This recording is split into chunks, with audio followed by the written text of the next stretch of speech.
What truly happened when winter's cruel breath turned the medieval world into a frozen tomb, especially for those whose years already weighed heavily on them? What did it feel like to be old, vulnerable, and face a cold that bit to the bone? Not for days, but for months. We delve into the icy grip of some of the hardest winters from 500 CE to 1500 CE, revealing the struggles that tested the very limits of human endurance. Number 8. The winter of 536 to 537 CE. The year 536 CE began with an unsettling change in the sky.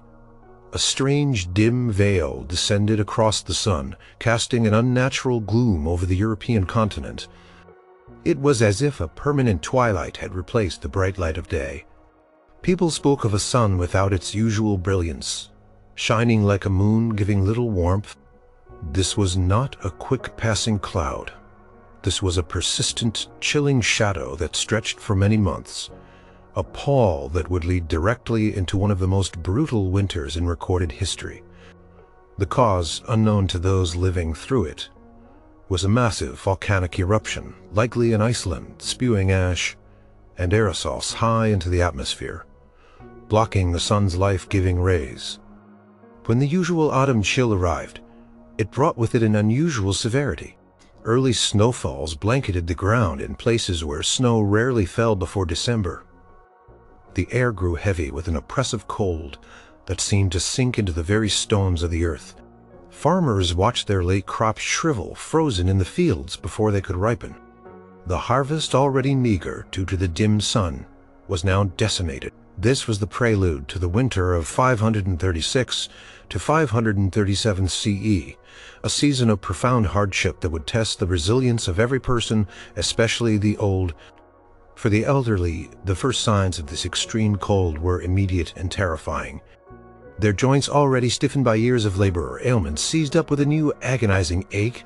The thin layers of fat that insulate younger bodies had long since diminished in them, making them acutely sensitive to the dropping temperatures.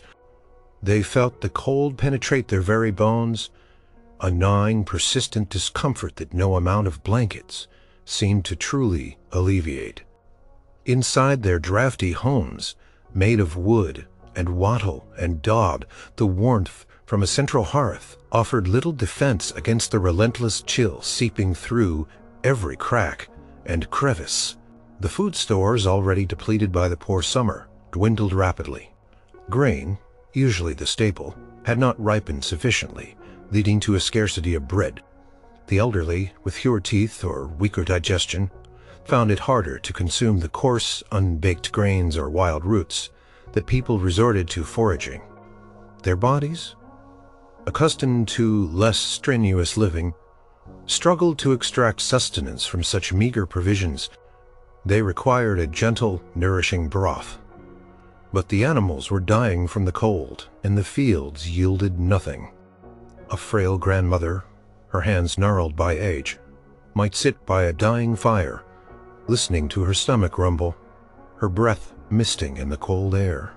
Within her own home, her grandchildren, though hungry themselves, still had the reserves of youth to search for firewood or scraps.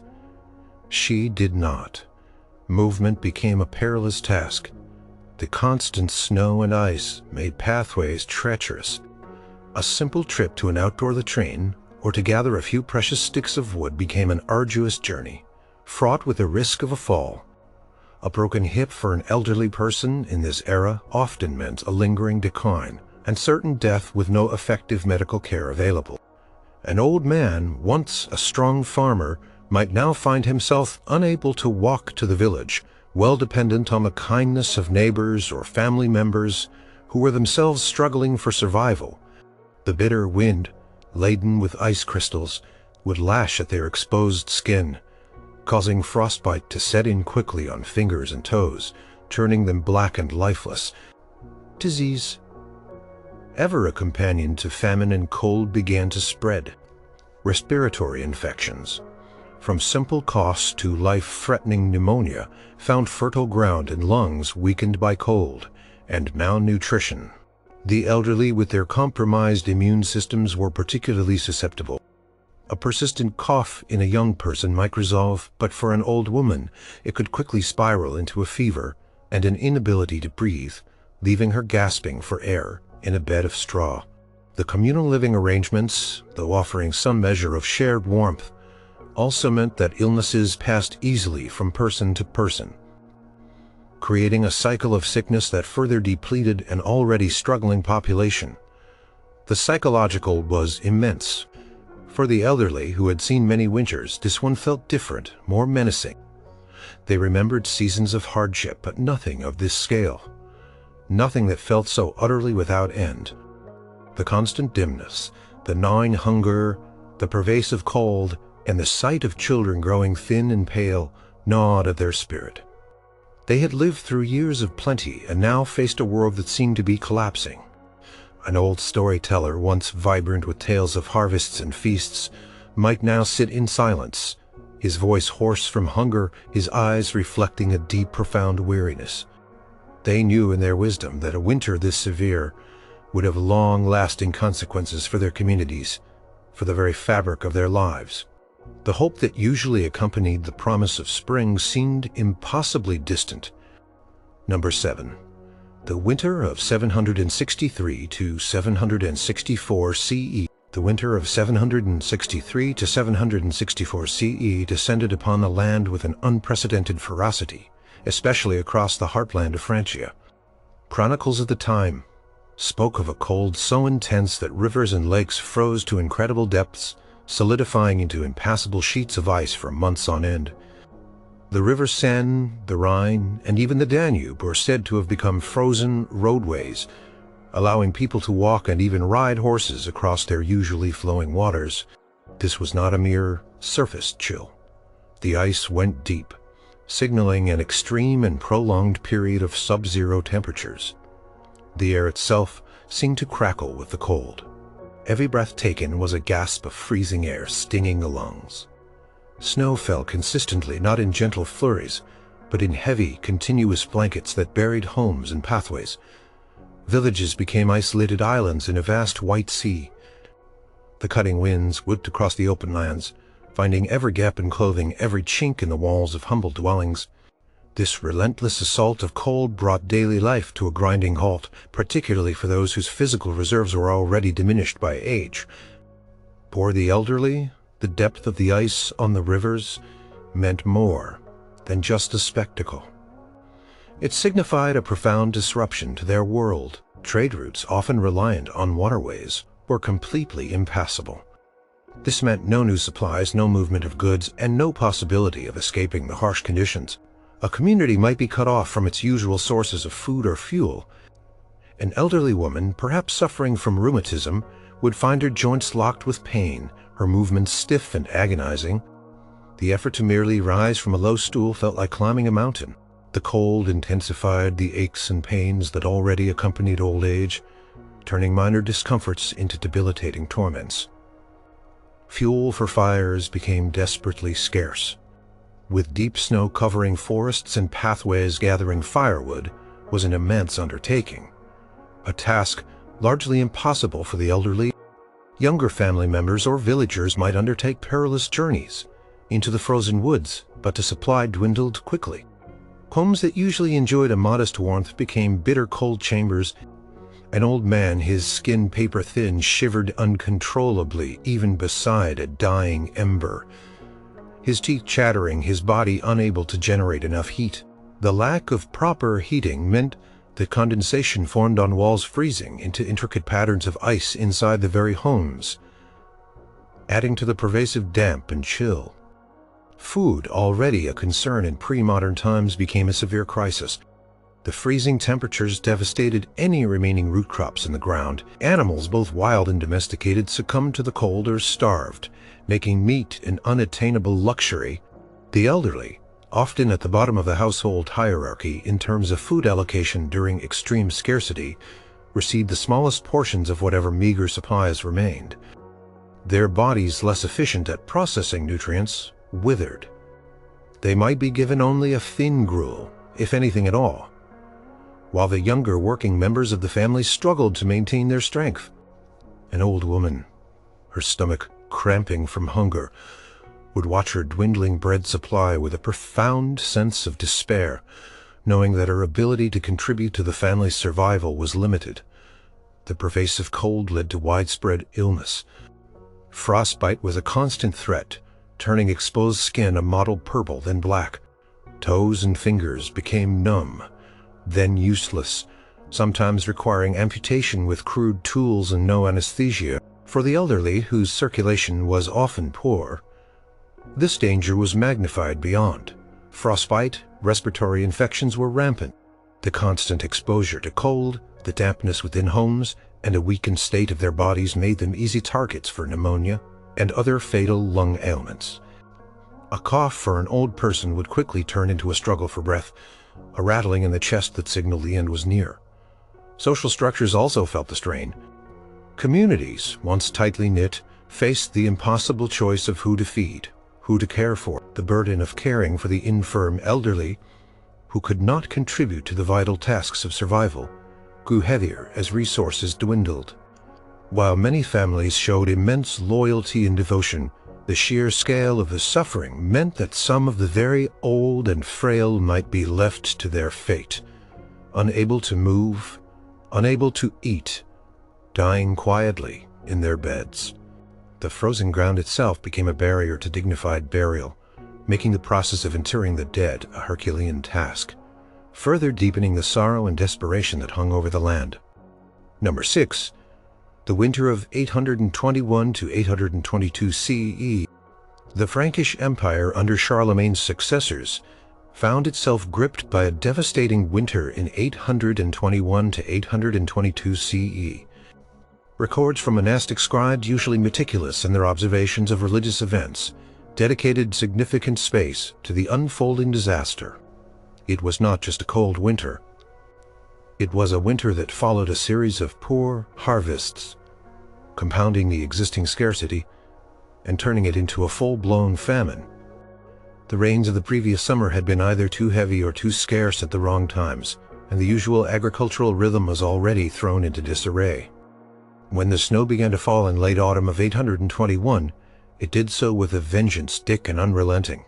The temperatures plummeted to extraordinary lows, staying well below freezing for an extended period. Rivers froze, as in previous severe winters, halting what little trade was still occurring. The cold penetrated everything, making the simple act of living a daily struggle. The very air felt like a frozen blade, sharpening the edges of an already desperate existence. For the elderly, this confluence of extreme cold and deep-seated famine was a particularly cruel fate. Their physical endurance, already low, was quickly depleted by the lack of food. They might have been fortunate enough to have a small portion of the meager bread or gruel available, but their bodies struggled to extract the necessary energy. Without adequate calories, their internal furnace cooled, making them even more susceptible to the biting cold. An old woman, perhaps, still capable of spinning wool, found her hands stiff and numb with cold and hunger, her fingers unable to manipulate the delicate fibers. Her contribution, once valuable, became impossible. With food being the primary concern, the gathering of firewood sometimes took a backseat, or the energy to do so was simply not there. Many homes, especially those of the poorer peasants, had fires that often died down to mere embers, providing little comfort against the pervasive chill. An old man, his breath clouding before his eyes, even indoors would huddle close to a dying fire, pulling threadbare blankets tighter around his frail shoulders. The warmth, fleeting and insufficient. The constant cold weakened their hearts, making them more vulnerable to cardiac arrest. Mobility was severely hampered. The deep snow made travel on foot incredibly difficult, and for the elderly, nearly impossible. Simple tasks like fetching water from a frozen well or gathering edible roots from under the snow became life-threatening expeditions. A slip on the ice could mean a broken bone, and a broken bone in this age, especially for the aged, often meant prolonged suffering and death. They were effectively trapped within their cold, hungry homes, reliant on the diminishing goodwill and strength of others. The famine conditions meant that the elderly were among the first to suffer from malnutrition. They had fewer energy reserves to draw upon. Swollen bellies, thin limbs, and skin stretched taut over bones became common sights. Their teeth, if they had any left, might decay from the lack of proper food, or they might suffer from scurvy due to the complete absence of fresh vegetables or fruits. Their digestive systems, already delicate, struggled with the coarse, often contaminated wild foods that people resorted to eating. This led to debilitating digestive illnesses, further weakening their already fragile bodies. Sickness spread quickly, with hunger, weakening immune systems, diseases like typhus, dysentery, and various respiratory infections found easy victims. The elderly, with their immune defenses already compromised by age and starvation, were disproportionately affected. A fever that a young person might fight off in a few days could become a death sentence for an elder. The cold further exacerbated these conditions, making it harder for the body to fight off infection. The sound of coughing and shallow breathing filled the air in many homes, a constant reminder of the unseen enemy that stalked the hungry and the old. The social fabric of the community stretched to its breaking point. While familial bonds were strong, the sheer pressure of survival sometimes led to agonizing choices. An elderly parent, unable to work or forage, became an immense burden on a family already facing starvation. The stories of families abandoning their elderly or leaving them to die were rare, but during such extreme times, they became a desperate, unspoken possibility. The widespread suffering and death of the elderly were a stark reminder of the vulnerability of life itself, in the face of nature's relentless fury, leaving a deep scar on the collective memory of those who survived. Number 5. The winter of 1086 to 1087 CE. The winter of 1086 to 1087 CE descended upon England with a particular cruelty, not just because of its meteorological severity, but because it followed a period of immense upheaval and devastation. The Norman conquest, completed just 2 decades earlier, had fundamentally reshaped the landscape, dispossessed many, and introduced a new, often brutal regime. The Domesday Book, compiled in 1086, paints a picture of a land still recovering from the widespread destruction and famine that had followed the invasion and subsequent rebellions, particularly the harrying of the North. When the severe cold set in, it struck a population already on its knees. The cold was intense and prolonged, turning the sodden English landscape into a frozen wasteland. Snow fell heavily and remained on the ground for an extended period, making roads impassable and isolating communities. The rivers, often vital arteries for trade and movement, froze, solid, adding to the sense of confinement. The wind coming off the frozen sea carried a chill that seemed to strip warmth from the very bones. This was not a typical English winter. It was a brutal assault that compounded the existing misery of a conquered people. For the elderly, this winter was a stark reminder of their profound vulnerability in a disrupted land. Many had lost their homes, their lands, or their former livelihoods in the aftermath of the conquest. They might have been forced to migrate, becoming displaced persons dependent on the charity of others, or living in makeshift shelters. These precarious living conditions meant that they had little defense against the cold. A small hut hastily constructed offered minimal insulation against the biting winds and persistent dampness.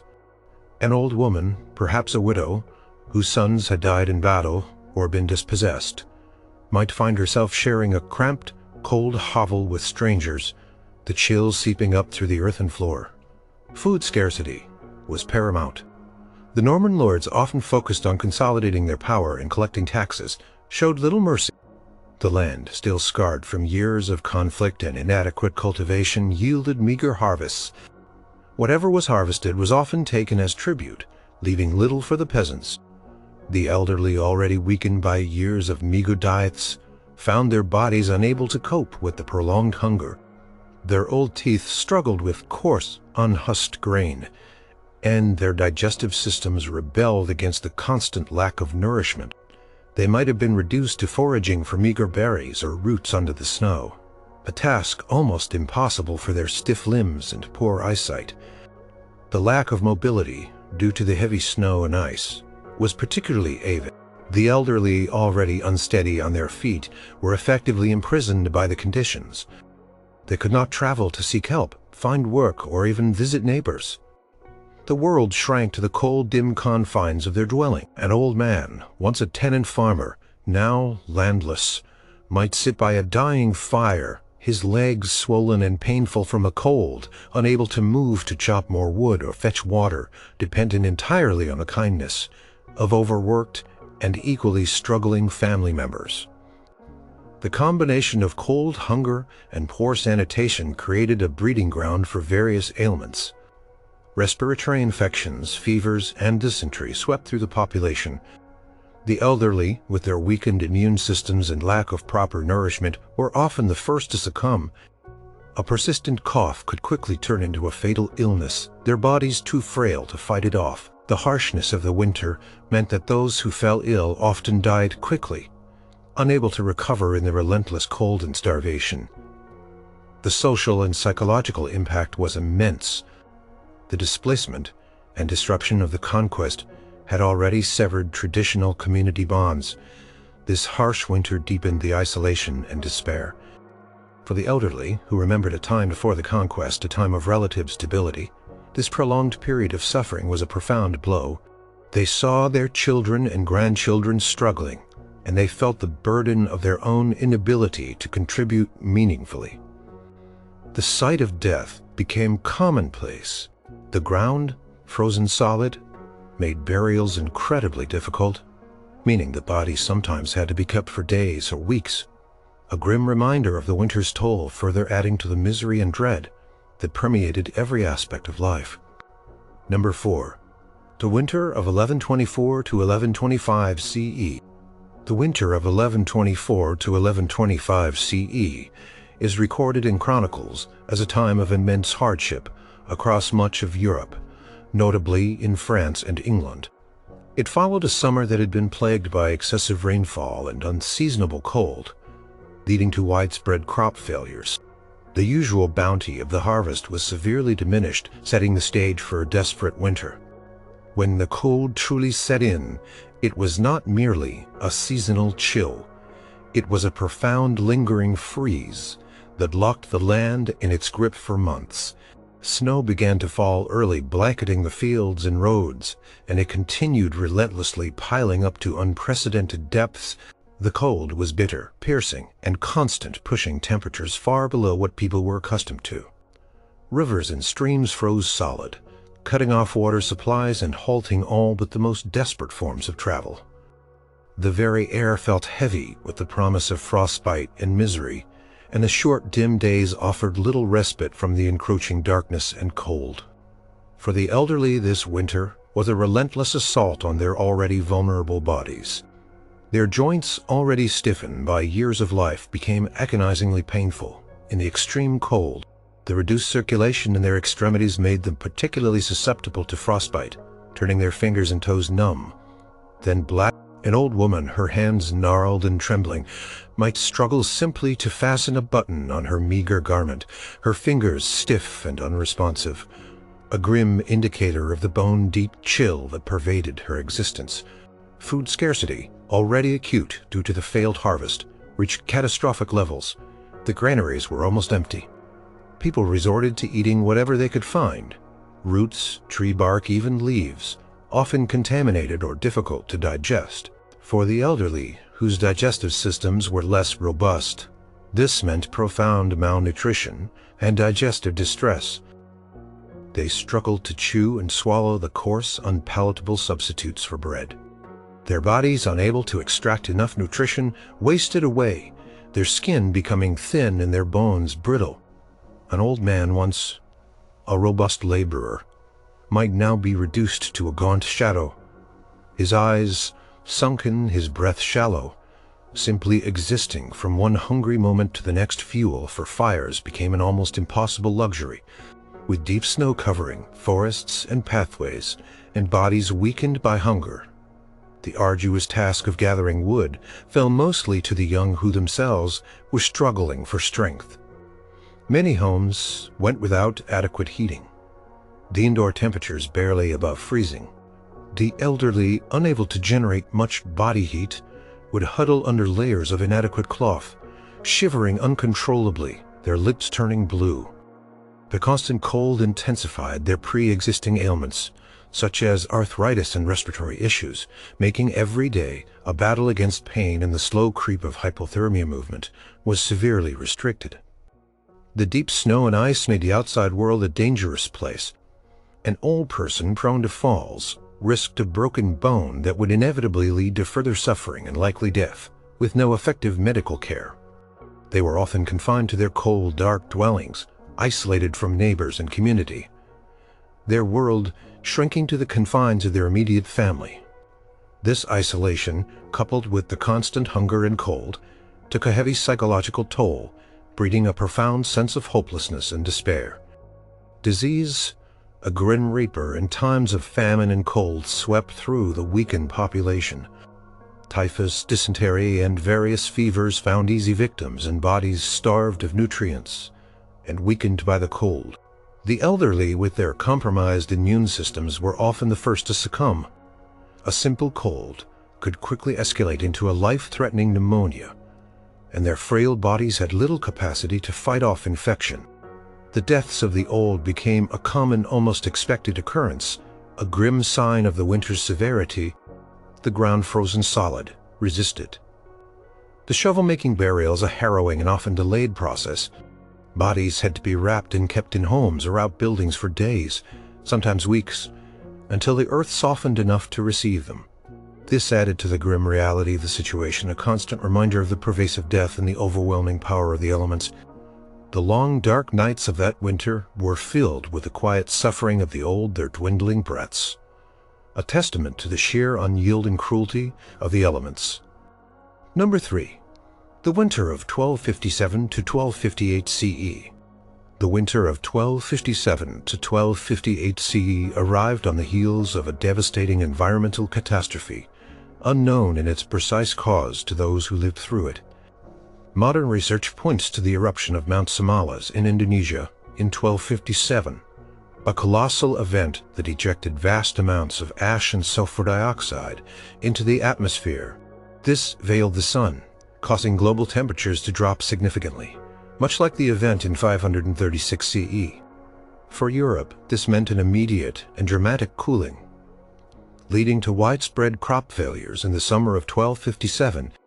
The harvest was abysmal, leaving communities ill-prepared for the extreme cold that followed. When winter arrived, it was with a brutal, relentless chill. The cold was profound and pervasive, locking rivers and lakes in thick ice and keeping the ground frozen solid for months.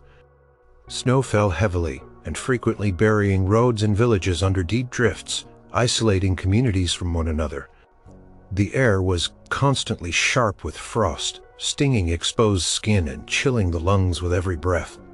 This was a winter of unprecedented severity, for many made worse by the pre-existing conditions of famine.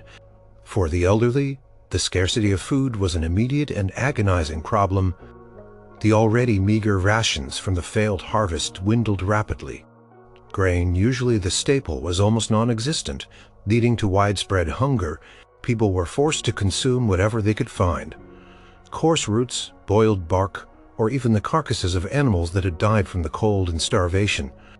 4. The elderly, whose teeth were often few and whose digestive systems were less resilient, these desperate foods were difficult to consume and provided little nourishment. They often suffered from constant stomach pains, bloating, and diarrhea, further dehydrating and weakening their frail bodies. An old woman, her gums aching, might stare at a small lump of hardened, bitter bread, knowing that her body could barely tolerate it, yet it was all there was. The extreme cold permeated every dwelling. Homes, often simple structures of wood and thatch, provided little defense against the biting wind and pervasive damp. Fuel was desperately scarce, as the ground was frozen and the forests were blanketed in deep snow, making foraging for wood an almost impossible task for anyone, let alone the elderly. Many fires dwindled to ashes, leaving residents to shiver uncontrollably in the near-freezing temperatures indoors. An old man, his circulation poor, would feel the cold seep into his bones, his fingers and toes becoming numb and painful, dangerously close to frostbite, even as he huddled by a dying ember. Mobility was severely compromised. The deep snow and pervasive ice made walking treacherous, especially for the elderly, who were prone to falls. A simple trip to a frozen well for water or to the latrine could be a life-threatening undertaking. A fall on the ice could result in a broken hip or leg, which in this era often meant a slow and agonizing decline without adequate medical care. They were effectively trapped within their cold, hungry homes, dependent on others for every basic need. Their reduced ability to move meant they could not participate in the desperate foraging efforts or communal efforts to find food. Disease found fertile ground in the weakened population. Hunger and cold compromised immune systems, making people highly susceptible to illness. Respiratory infections, fevers, and dysentery spread rapidly through crowded, cold, and unsanitary dwellings. The elderly, with their already weakened defenses, were often the first and most vulnerable victims. A persistent cough could quickly escalate into a life-threatening pneumonia, and their bodies, starved and shivering, had little capacity to fight off infection. The deaths of the old became a grim daily reality, their passing often accompanied by a profound sense of loss and despair from those who remained. The psychological toll was immense. The constant hunger, the gnawing cold, the sight of children growing thin and pale, and the frequent deaths within the community created an atmosphere of profound hopelessness. For the elderly, who had seen many seasons come and go, this winter felt different, more oppressive, and utterly without end. They carried the wisdom of past generations, but that wisdom offered little comfort in the face of such overwhelming devastation. The frozen ground made burial a monumental task, and the delayed interment of the dead served as a constant, stark reminder of the winter's unyielding grip on life. Number 2. The winter of 1315 to 1316 CE. The winter of 1315 to 1316 CE was not an isolated event, but the brutal culmination of a multi-year crisis known as the Great Famine, which began in the spring of 1315. For several years leading up to this winter, unseasonably cold and wet summers had devastated harvests across much of northern Europe, from Ireland to Russia. Crops rotted in the fields, animals died from disease, and food stores dwindled to nothing. By the time winter truly set in at the end of 1315, the population was already starving, weakened, and profoundly desperate. This was a winter that struck a world already teetering on the brink of collapse. The cold was intense and pervasive, locking the land in a deep freeze that lasted for months. Snow fell constantly, burying the meager remaining crops and making travel almost impossible. Rivers and lakes froze solid, halting what little trade and movement of food might have occurred. The winds were biting, carrying the cold directly through thin clothing and flimsy walls. The pervasive damp from the endless rain of the previous summer had already made dwellings cold and unhealthy, and now the extreme cold intensified this misery. For the elderly, this winter was a death sentence. Their bodies, already weakened by chronic hunger from the previous year, had no reserves left. The lack of food meant they could not generate enough body heat. They suffered from constant agonizing hunger pains. Their stomachs bloated while their limbs wasted away.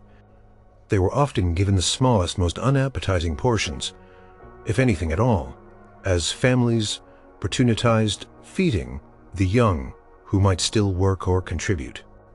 An old man, once a sturdy farmer, might now sit by a hearth empty of fuel, his body shivering uncontrollably, his teeth chattering, his hands too weak to even raise a spoon to his lips. Fuel for fires was desperately scarce, with food being the primary concern and people too weak to forage. Many homes had no fires at all, or only flickering embers. The indoor temperatures plummeted to near freezing, creating an environment ripe for hypothermia. The elderly, with their poor circulation and diminished ability to regulate body temperature, were particularly susceptible to the cold. They might develop severe frostbite on their fingers, toes, and ears, leading to gangrene and agonizing loss of tissue. The constant cold exacerbated existing conditions like arthritis, making every movement a painful ordeal. Mobility was almost non-existent for the elderly. The deep snow and omnipresent ice made walking incredibly dangerous, increasing the risk of falls and broken bones. With no effective medical care, such injuries were often fatal, leading to prolonged suffering and eventual death from complications. They were trapped in their cold, hungry dwellings, entirely dependent on others, who were themselves struggling for survival. This isolation, coupled with the profound sense of helplessness, gnawed at their spirit. They remembered better times, but those memories only intensified the crushing despair of the present. Disease spread like wildfire through the starving, cold, and weakened population. Typhus, dysentery, and other illnesses thrived in the unsanitary conditions and among people whose immune systems had completely collapsed due to starvation. The elderly, with their already compromised defenses, were highly vulnerable. A cough or a stomach ailment would quickly turn fatal. The sound of incessant coughing and the stench of sickness filled the air in many homes, a constant reminder of the unseen enemy that claimed lives silently and relentlessly. Death became a pervasive presence, a macabre, daily occurrence. The social fabric stretched and often broke under the immense pressure. Stories of cannibalism, though rare, surfaced, highlighting the utter desperation of the times. More commonly, families faced agonizing choices, sometimes leaving the elderly to die, to preserve what little food and resources remained for the younger, more productive members. The communal bonds that usually provided a safety net during hardship dissolved in the face of such overwhelming catastrophe. The frozen ground often made proper burials impossible for weeks or months, meaning that bodies of the dead, including those of the old, sometimes lay unburied, a grim testament to the winter's unimaginable toll. Number 1. The winter of 1348 to 1349 CE. The winter of 1348 to 1349 CE was unlike any other, not just for its meteorological severity, but because it struck during the peak of the Black Death, the most devastating pandemic in human history. The plague, caused by the bacterium Yersinia pestis, had swept across Europe, decimating populations. Since 1347, by the time winter arrived in 1348, communities were already reeling from unimaginable loss, fear, and social upheaval. The cold and hunger of this winter, combined with the ongoing ravages of the plague, to create a period of suffering that tested the very limits of human endurance, especially for the elderly. The meteorological conditions of this winter were severe. Reports from across the continent speak of exceptionally cold temperatures, heavy snowfalls, and long periods of frost. Rivers froze, roads became impassable, and the biting wind seemed to carry the very essence of death itself. This extreme weather compounded the existing crisis, making it even harder for people to escape the plague or find sustenance. The dampness and cold within homes, combined with the presence of disease, created a suffocating environment of misery. For the elderly, this winter was a cruel double-edged sword. They were already more susceptible to the cold due to their diminished physical reserves and poorer circulation. Their thin skin and reduced fat layers offered little protection against the biting temperatures that permeated their homes. An old woman, her body already frail from years of life, might shiver uncontrollably, even by a sputtering fire, her breath misting in the cold air, her limbs stiffened by both age and the relentless cold. The constant chill exacerbated any pre-existing ailments, such as respiratory issues or heart conditions, weakening them further. Food scarcity was an ongoing problem, made worse by the plague. Fields lay untended as farmers died, and trade routes collapsed as fear gripped communities. Whatever food was available was often contaminated or difficult to acquire. For the elderly, whose digestion might already be compromised, the lack of proper nourishment accelerated their decline. They struggled to chew and swallow the coarse, often meager rations. Their bodies, starved of vital nutrients, were even less able to fight off the impending illness. An old man, his face gaunt, might watch his last piece of bread diminish, knowing there was no one left to bring more. The most terrifying aspect for the elderly was the plague itself. While the plague did not discriminate by age, the elderly were particularly vulnerable. Their immune systems, naturally weaker with age, offered less resistance to the aggressive bacterium. They were often the first to show symptoms and the least likely to recover. The cold winter conditions, which forced people to huddle together for warmth, also facilitated the rapid spread of the disease within homes and communities. An old couple, isolated by the snow and fear, might watch helplessly as the telltale buboes appeared on one of them, knowing that death was soon to follow. The social structure had collapsed in many places. Caregivers, friends, and family members were either dead, dying, or had fled in terror. For the elderly, who often relied on others for daily support, this meant profound isolation and abandonment. They might be left alone in their homes, too weak to care for themselves, with no one to bring them food, water, or comfort. The fear of contagion meant that even neighbors hesitated to approach. An old woman, her body racked with fever, might lie for days, unattended, her cries unheard. Her last moments spent in agonizing solitude. The psychological toll was unimaginable. To witness the rapid and brutal death of loved ones, children and grandchildren, coupled with the constant threat of one's own demise, was a crushing burden. The sight of unburied bodies often left in streets or homes due to the lack of healthy people to dig graves in the frozen ground added to the pervasive horror. The elderly, with their accumulated wisdom and memories, were forced to witness the literal disintegration of their world.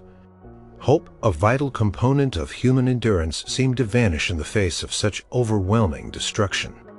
The silence that fell over villages and towns, once bustling with life, was broken only by the mournful wind and the occasional cry of the dying, a silence that deeply scarred the souls of the few who survived.